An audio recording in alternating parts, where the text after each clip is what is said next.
Well, it seems almost everyone thinks that we're saying goodbye to the Snyderverse, but I think actually the Snyderverse will stick around for a little bit while longer.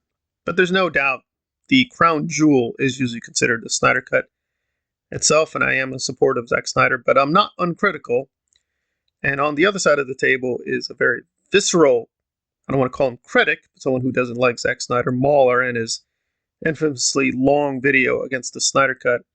But shocker, I do agree he made some good points. We're going to start with some rock solid comparisons with, quote, Snyder Cut and the Joss Whedon version, where I do think Mauler actually brings in legitimate issues. I think that's unfair, since I took that clip from Josstice League. I've seen people bumbling across the internet to argue that all of the cringe was Whedon's, of course, because Snyder's much more mature. So let's play his version, shall we? Oh, that's weird. The gesture is in there, but there's no sound. I guess Snyder never recorded Aquaman doing the cringy yeah, because he is of a higher caliber. But wait, if we check out the original trailers airing before Joss was even connected to the project, what does one discover? Oh, I guess he saw fans complain about it as terrible Whedon cringe in 2017, and so decided to axe it. So I would agree that I, like many people, did assume the cringy moments were all Joss Whedon and everything not cringe was Zack Snyder. So definitely with the Aquaman sequence, I think Maul is correct that Snyder exaggerated that. Everything in his version was the complete opposite of the Whedon version. He definitely had his own cringy jokes.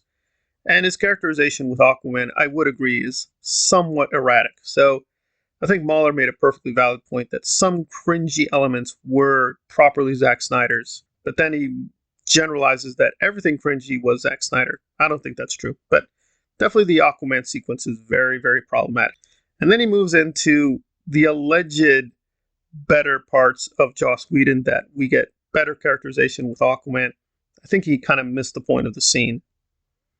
Is it because their involvement might have ended the plot too quickly? Okay, I guess that's good writing. Regardless, like I said, he's essentially pushed into doing stuff. Man, imagine finding out more from Arthur, how he feels about the situation, what his ideas on it are. Imagine a bonus scene in the movie that gives you more insight to what he feels. We're with you till it's done. Honestly, I think we're all gonna be dead way before that. It's an honorable end.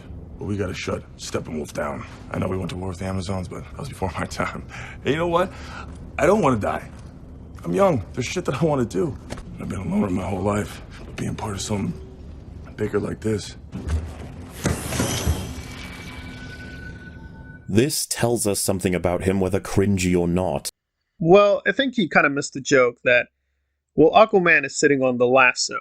So he's not telling us who he really is. The lasso is forcing him to say certain things. And his whole problem with Zack Snyder is that things were being forced via the plot in the way he wrote and directed certain scenes. Joss Whedon didn't do anything differently. He just added in this very weird device to create a joke. I also think he misses the pretty obvious problematic aspect, which I'm going to be careful now because I know people love to attack Mauler as a racist, sexist, neo-Nazi moron.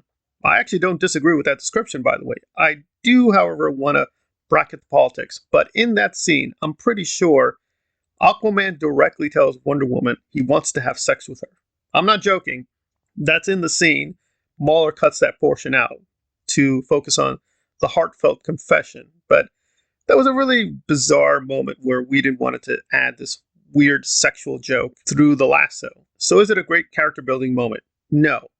But is it complete garbage? Also no. I do think it added a little bit more character, but the film with James Wan is stronger overall with Aquaman.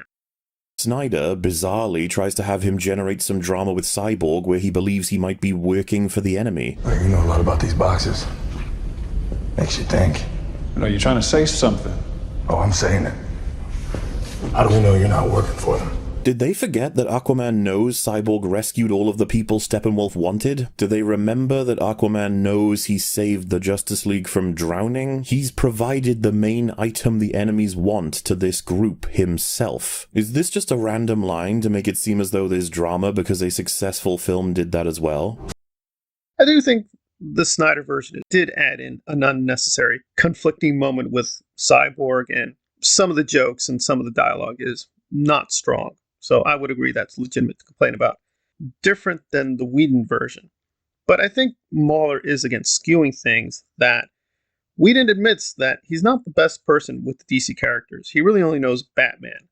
So the Batman portions tend to be stronger than the other portions with the Justice League, being fair to him, his version of Justice League. So I would agree that Snyder perhaps did exaggerate the degree to which he totally got rid of everything with quote unquote the Whedon version in his version.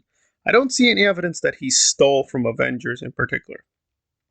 I would agree that the conflict a lot in the Snyder Cut is sometimes a little sketchy and manufactured. There is an inconsistency though with Mauler, because if that's true, that's also true with Avengers and the way Whedon wrote those films. But somehow I guess Joss Whedon manufactured conflict is just better. I don't know. I think always when you manufacture conflict in a context, it's going to seem a little weird. I would agree Whedon did a good job with Angel and Buffy. There it seemed, even when it was manufactured, it seemed more true to the characters. But with his version of Justice League, it felt very erratic and very sloppy. Overall, this is not a very good video essay. If you did want a compilation of the anti-Zack Snyder conspiracies and complaints, I think Mauler did a good job putting those things together.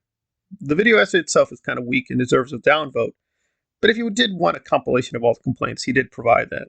A lot of the stuff does seem very, very weak overall, but I do think it's fine as a Snyder Cut fan to concede that, yeah, in certain places, Zack, it is his vision, but sometimes the vision was mistaken. But overall, it's a very strong vision, but it did have its weaknesses.